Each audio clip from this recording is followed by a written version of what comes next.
యేసుక్రీస్తు నామమున మీ అందరికీ దేవుని పేరిట దేవుని కృపను బట్టి వందనాలు. దేవుని ప్రియ సంగమా, దేవుని ప్రియ బిడ్డ, ఈరోజు దేవునితో మాట్లాడుతున్న కొన్ని మాటలు చూద్దాం.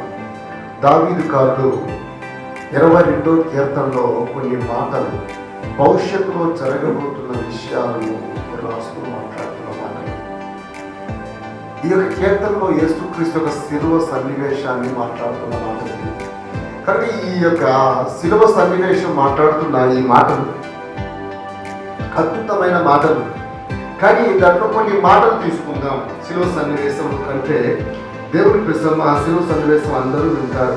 కానీ ఇక్కడ కొన్ని మాటలు చెప్తున్నప్పుడు దేవుని ప్రియ సంగమా, దేవుని పిల్లల కొరకు ప్రార్థించిన వారులా, మీ పిల్లల కొరకు, మీ కుటుంబాల కొరకు ప్రార్థించే వారులా, మీ ప్రార్థన వ్యర్థము కాదు. మీ ప్రార్థన దేవుడు వింటున్నాడు. మీరు ఎవరి పక్కన ప్రార్థన చేస్తున్నారు?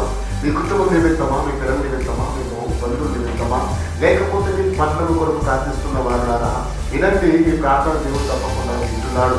వినేవాడు చెప్తున్న మాటలేవి చూద్దాం ఒకసారి. 22వ కీర్తనలో ఈ రీతిగా మాట్లాడుతున్న మాటలు. మా పితరులు యందు నమ్మిక ఉంచేది. మా పితరులు దాన్ని చెప్తున్న మా పితరులు నీ యందు నమ్మిక ఉంచున్నారు కనుక వారు నీ యందు నమ్మిక ఉంచగా నీవు వారికి రక్షించింది. దేవుడి ప్రియసమ, మా పితరులు నీ యందు నమ్మిక ఉంచున్నారు కనుక మీరు వారికి రక్షించాం. ఎప్పుడైతే తల్లిదండ్రులు దేవుని యందు నమ్మకం ఉంచుకుంటారో, దేవుని మీద నమ్మకం పెట్టుకుంటే చాలండి. పెట్టుకుంటే తప్పకుండా నీ జీవితంలో నీ పిల్లలను రక్షిస్తాడు. మీ పిల్లల కొరక మీ చింత, ముందు మీ చింత యావత్తు ఆయన మీద కోపం అంటున్నాడు. కింద మాట్లాడుతున్నాడు, యెహోవా నీ భారమోపము ఆయన వారిని విడిపించు. నేను దేవుడికి స్తోత్రం. దేవుడి ప్రసమ భాగండి. ఎప్పుడైతే తల్లిదండ్రులు నిజమైన దేవుడి వైపు వారు విశ్వాసం చూపిస్తారో, వారు నిజమైన దేవుని యందు విశ్వాసం ఉంచిన ప్రతి వారికి ఆయన రక్షిస్తాను అని చెప్తున్నారు.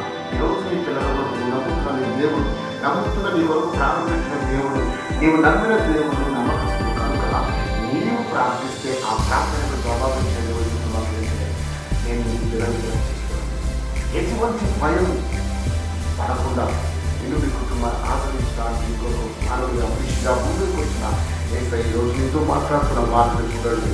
దేవుడు ఇక్కడ నన్ను చుట్టూ వారందరూ చూడండి. ఇక్కడ మాట్లాడుతున్న మాటలు 9లో చెప్తున్న మాటలు 22:9 గర్భం నుండి నన్ను తీసిన వాడవు నీవే కదా. గర్భములో నువ్వు నీ దేవుడు మా పితరులు నీ ఎంత నమ్మిక ఉంచారు కనుక వారిని రక్షించని చెప్పిన మాటలోనే ఈ మాట ఏమని దేవుడు ఇక్కడ గర్భము నుండి నన్ను తీసిన వాడవు నీవే. ఈరోజు నువ్వు బయటకు వచ్చి భూమి మీద పడ్డావన్నా గర్భములో నుంచి బయటికి తీసిన వాడు నీవే అంటున్నా. ఈరోజు ఎంతమంది అంటే తెలుసుకుంటున్నారు? ఈరోజు నువ్వు బయటపడ్డావంటే, ఈరోజు తల్లి గర్భం నుంచి నువ్వు బయటికి వచ్చి బతుకుతున్నావంటే, నువ్వు పెరిగి పెద్దవాడు అవుతున్నావంటే ఆయనే కారణం అని చెప్తున్నావు. ఆయన కారణమని చెప్తున్న మాటలు ఇవి. కనుక ఈరోజు నువ్వు బతికి బట్ట కట్టావని కాదు, కానీ నేను మాట్లాడుతున్న గొప్ప మాటలు ఏంటో తెలుసా?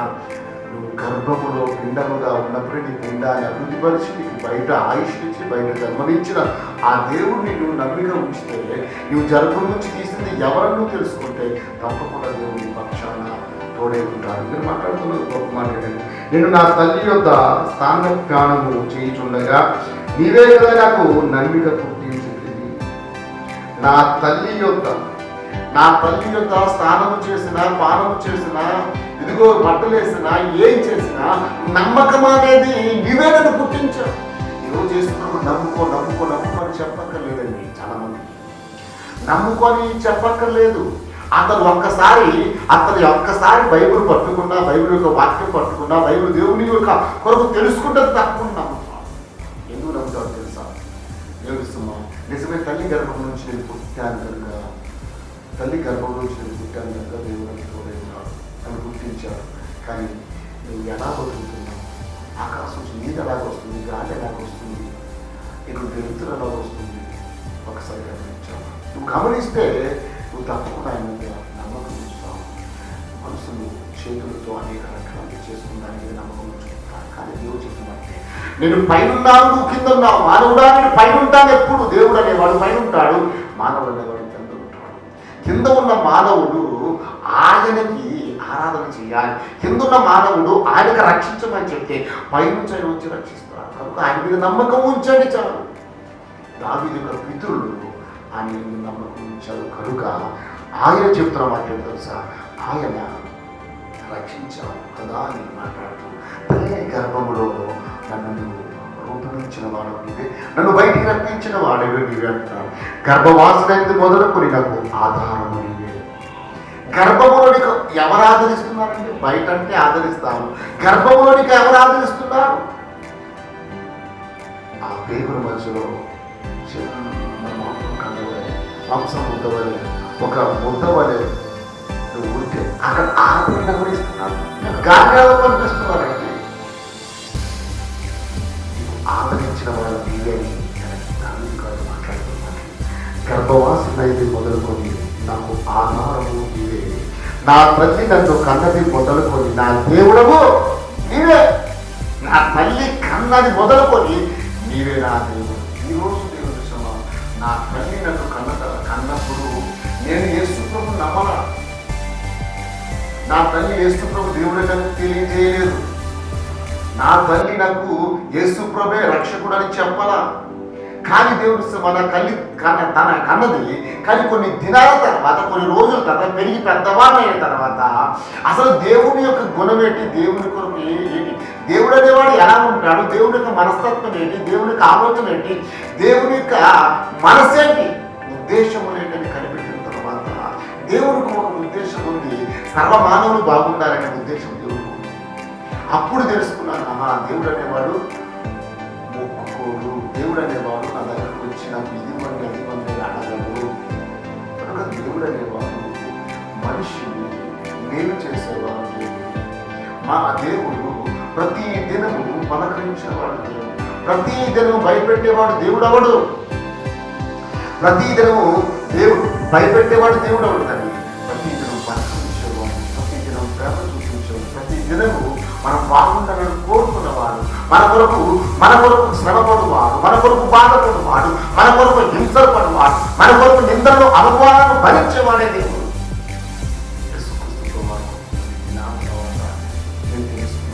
దావీదు తన తల్లి గర్భములోని పుట్టిన మొదలుకొని విశ్వాసం, నిజదేవుడు ఆయనే, యెహోవాయే నిజదేవుడు, ఆయనే యేసుక్రీస్తు రూపంలో వచ్చారని ఆయన అనుకుని విశ్వసించిన మేము మాత్రము నా తల్లి గర్భం నుంచి పుట్టిన మొదలుకొని యేసుక్రీస్తు యొక్క మంచితనాన్ని, గొప్పతనాన్ని నేను తెలుసుకున్నాను.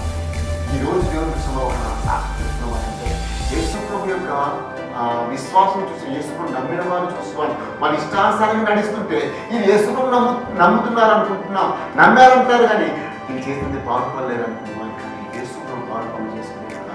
వాళ్ళని నమ్మి ఎవరైనా పాడుపనులు చేయొచ్చు, వాళ్ళకి నమ్మి మోసాలు చేయొచ్చు, నమ్మి అక్రమంగా తిరగవచ్చు, ఆయన నమ్మి కూడా ఇష్టానుసారంగా తిరగవచ్చు. కానీ యేసుప్రభు మాత్రం మంచి ఉద్దేశం కలిగిన దేవుడు, మంచి మార్గం చూపించే దేవుడు, మంచి మార్గం నేర్పించే దేవుడు, మంచిలో జీవింపజేసే దేవుడు యేసుప్రభు.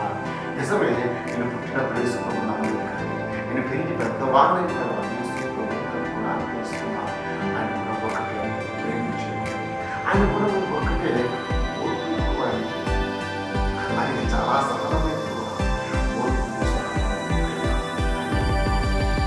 ఆ దేవుడు నన్ను నేను ఇంతవరకు నేను అనేక గ్రంథాలు చదివినప్పుడు ఏ దేవుడు నా కొరకు ప్రాణం తీసేటప్పుడు, ఏ దేవుడు నా కొరకు నన్ను ఆదరించేటట్టు కానీ నన్ను రక్షించేటట్టు కానీ ఎక్కడ లేదు గ్రంథాలు. కానీ ఒకే ఒక గ్రంథము, అది పరిశుద్ధ బైబిల్ గ్రంథం చదివిన తర్వాత ఇదిగో దేవుడు నశించిన మానవుని రక్షించడానికి భూమి మీద మనిషిగా, మానవులుగా, మనిషి కుమారుగా తనను తగ్గించుకునే వచ్చారు. ఎందుకో తెలుసా? నిన్ను నన్ను రక్షించడానికి, నువ్వు బాగుపడడానికి దేవుడు చూస్తున్నాడయ్యా. నువ్వు బాగుండాలని దేవుడు చూస్తున్నాడు. నువ్వు చెడిపోవాలని చూడటం లేదు దేవుడు. నువ్వు బాగుండాలి, నువ్వు ఆనందంగా ఉండాలి, నువ్వు రక్షించబడాలి. నాతో పాటు ఉండాలని కోరుకున్న వారికి ఉండాలని యేసు నా పేరు తిరుమలరావు. కానీ ఈరోజు తిరుమతి ప్రేమను రుచి చూశాను. ఇంతకుముందు మనుషుల వైపు చూసేవాడిని, క్రైస్తవుల వైపు చూసి క్రైస్తవులేటి పాపాలు చేస్తుంటారు, క్షమించమని చెప్తే పాపం క్షమించబడతారని వాళ్ళ కొరకు మాట్లాడేవాడిని. మాట్లాడితే అద్భుతం. ఆయనలో ప్రేమ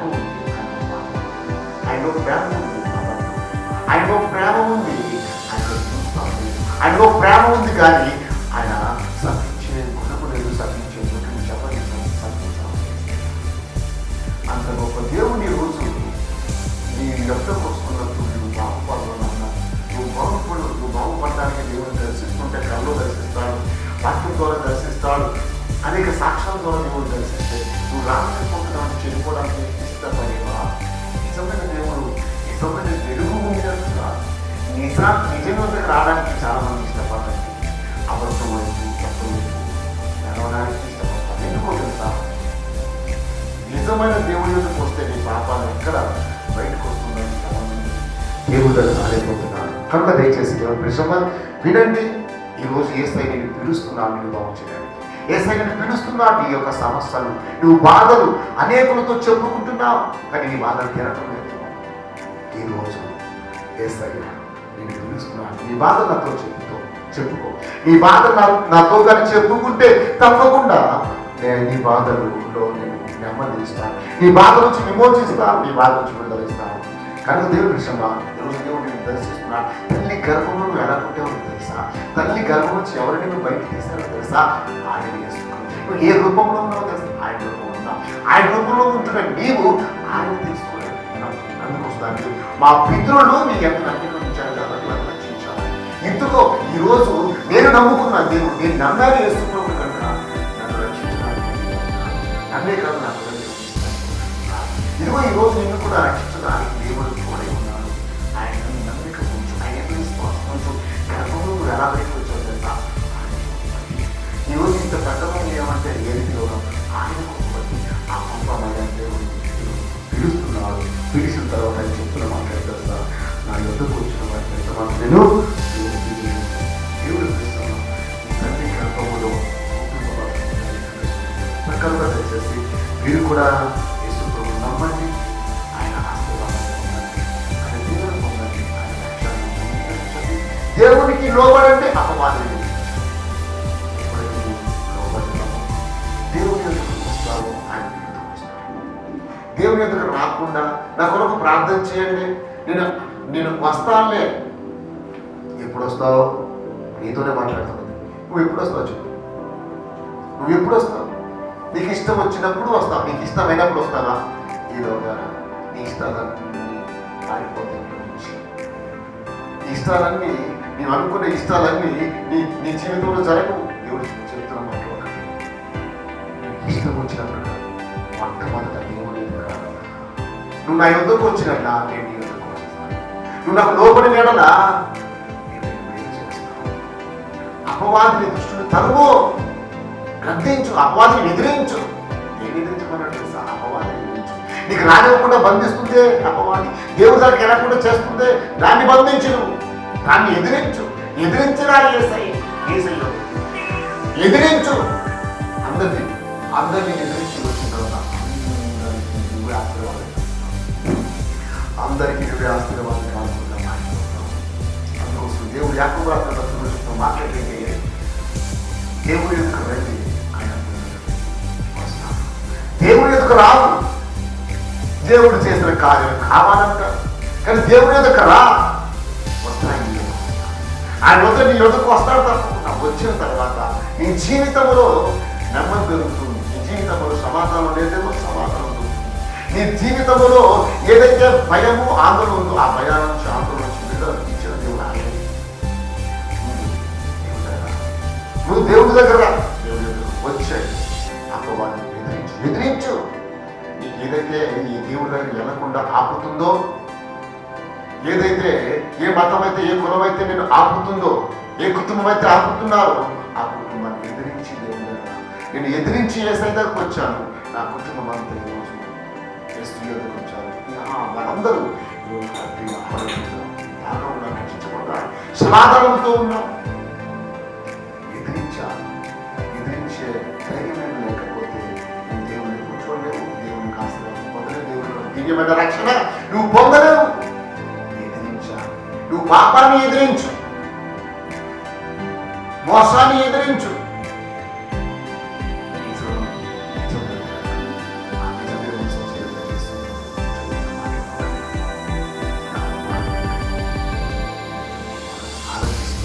నా యుద్ధకు రా,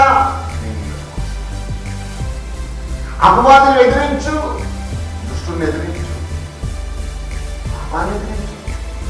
యేసు ప్రభు మార్గం నడుస్తూ ఎల్లకుండా ఆపుతున్న దాన్ని ఎదిరించు. నువ్వు ఎదిరించకపోతే దేవుని ఆశీర్వాదం చూడలేవు, దేవుని చూడలేవు, రక్షణ అనేది అసలే చూడలేవు. నరకాన్ని చూడకుండా ఉండడానికి దేవుడు కనుక ఈరోజు ఆ గొప్ప దేవుని తోడై ఉన్నాడు. కనుక ఆ గొప్ప దేవునితో మాట్లాడుతున్నాం. ఒక సంతతి వారు ఆయన సేవించగలం. ఒక సంతతి,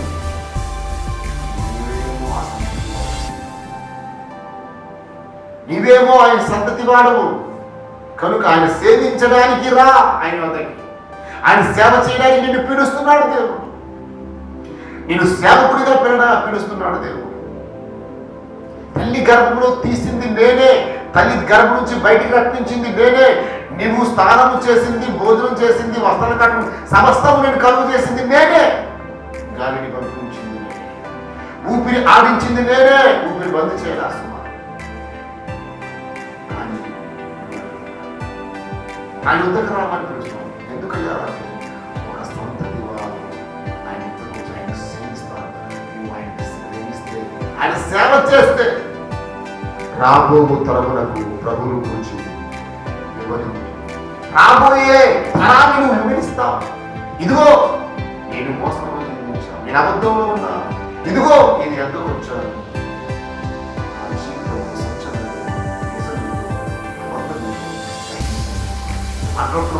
ఒక సంతతి వారు ఆయన సేవించారు. ఆ సంతానం నీవే అవ్వాలి. ఆ సంతతి వాడు నీవే అవ్వాలి. ఆ వంశం వాడు నీవే అవ్వాలి. ఒక సంతతి,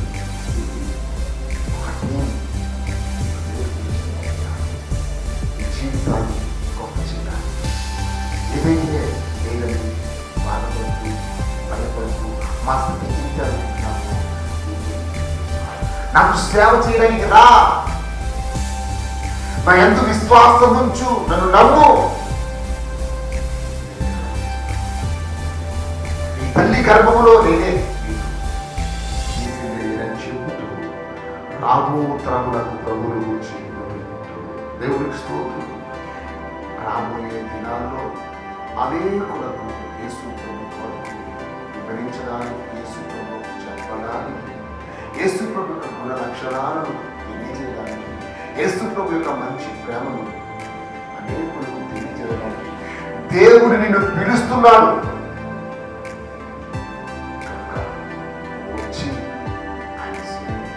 వచ్చి నువ్వు ఆయన వద్దకు వచ్చి నీ వద్దకు ఆయన అందించుకోవాలి. ఆయన దేవుడి ఎదుకి వచ్చిన వాడు చిన్న మెసేజ్, చిన్న వాక్యము నీ జీవితంలో, నీ బ్రతుకులో ఆయన పండించుకుంటారు. ఆమేన్, ఆమేన్, ఆమేన్.